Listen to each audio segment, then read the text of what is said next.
Yo, it's Carlos, and we're going to go over the trades I took today. So, going over some trade recap, right? So, first off, looking at the higher time frames, we're on the 4 hour time frame. What do we see? We see this move here to the upside, then we're just consolidating, failing to break above these highs. So, let me do what I always do, which is find equilibrium, right? Find out where price is most likely to retrace to. So, we start from this move to the top, so the bottom of this move to the top of the move. And what do we see? We clearly see that once we made that top, we retraced, came to these three levels, these areas of interest, try to bounce up, and then we continue lower, right? So what does that tell us? It tells us, okay, we don't know exactly what the market wants to do just yet. We have this 4 hour for value gap here that just got invalidated. But then we have this wick here that just tapped into the support and bounced up, right? So we're kind of in an area where we don't know what market wants to do just yet. However, we can play in between these levels. First off, I'm going to start by marking some levels here. We're going to mark this one right here. Then we'll mark out this one right here as well. And so now we zoom in, right? We have this 4 hour for value gap, right? So this 4 hour for value gap. And now we just zoom in, right? So first off, in the 15 minutes in pre-market, this is what we did, right? We just, in a sense, try to make a way up, and then we just came right back down, right? So what I would like to do is just see where we can possibly bounce. So I mark out the fib from the top of this move to the bottom of this move, because after this move is made, we already came back to equilibrium, right? You can see here, we kind of came back down, and then we opened up and we pushed higher. So in a sense, this move is already mitigated. Now we look at this move. This move, what to doing?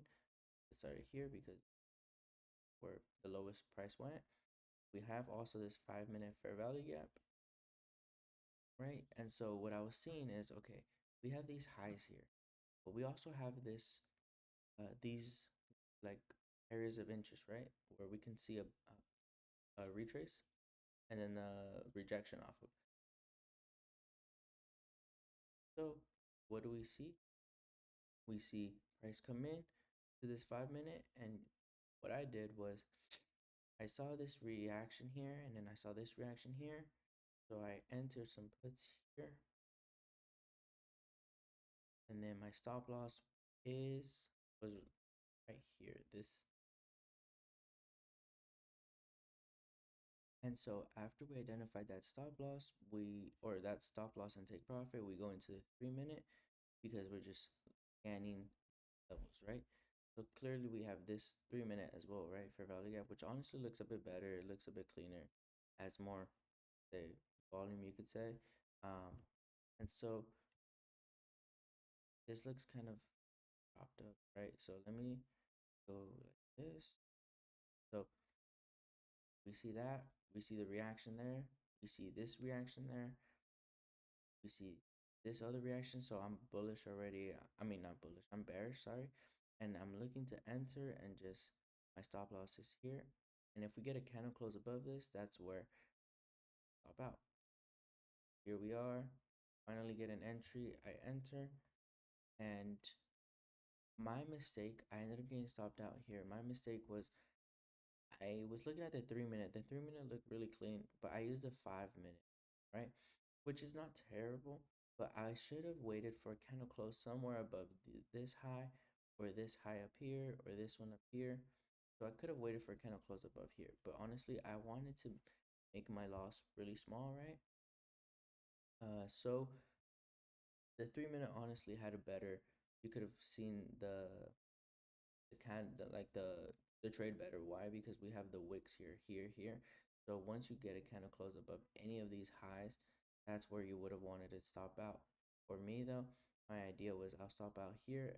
So super tight stop loss, but the 5 minute is what stopped me out. Unfortunately, stopped me out here, and just my mistake was I should have just watched the 3 minute, made sure that this 3 minute for value gap held up, even though the 5 minute wasn't holding up. even though this 5 minute right here was not holding up, right here this 5 minute did not hold up, but the 3 minute was holding up. I could have used that, and if we look, never got a candle close above the 3 minute, as you can see here. So that's where I messed up. But yeah, so this trade inevitably ended up playing out. You can see that, and this we wicked up, but we never got a candle close above any of these highs, right? So that's kind of where I messed up. It just is what it is. So I took a $45-50 loss, and unfortunately that was it for the first trade. Now, second trade I was looking at was, okay, we have these lows here, right?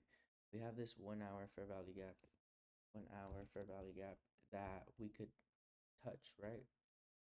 So I was watching that, but honestly, I will full disclosure, I still do this. I would say I went on tilt. Tilt being you miss a trade or you took a loss on a trade and you think, shoot, I'm gonna get back into this trade because it ran without me. It made me lose money, but if I would have held, I would have made money.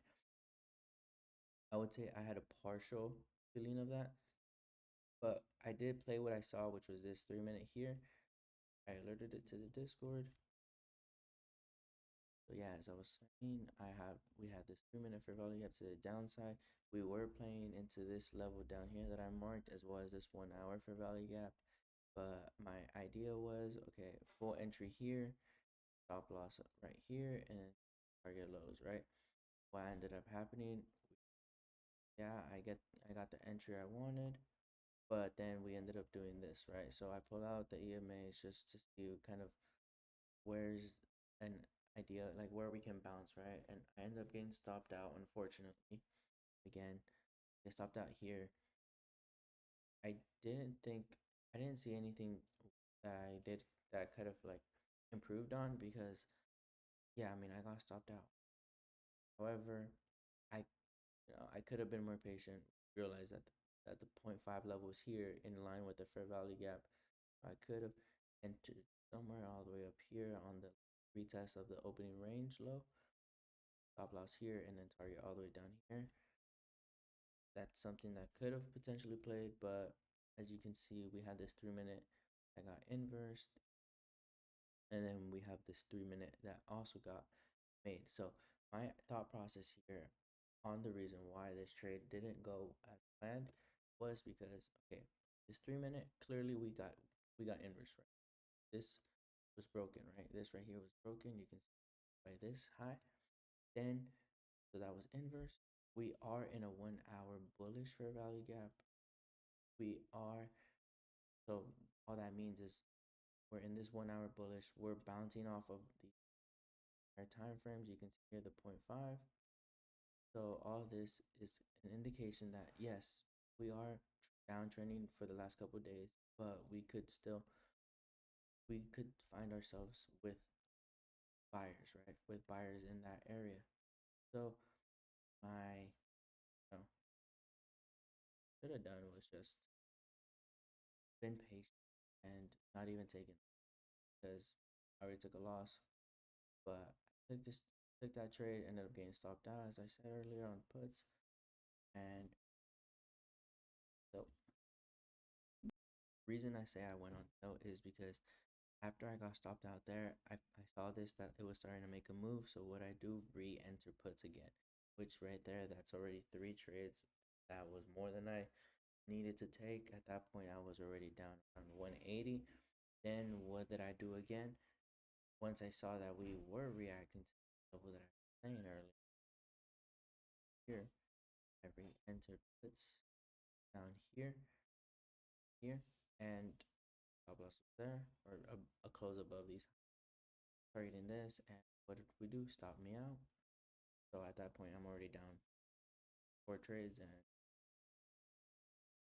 market just, so this is one of the days where you just want to be hands off, not even force a trade or anything. unfortunately, that's the way it happened. $300. Take care. Best hand.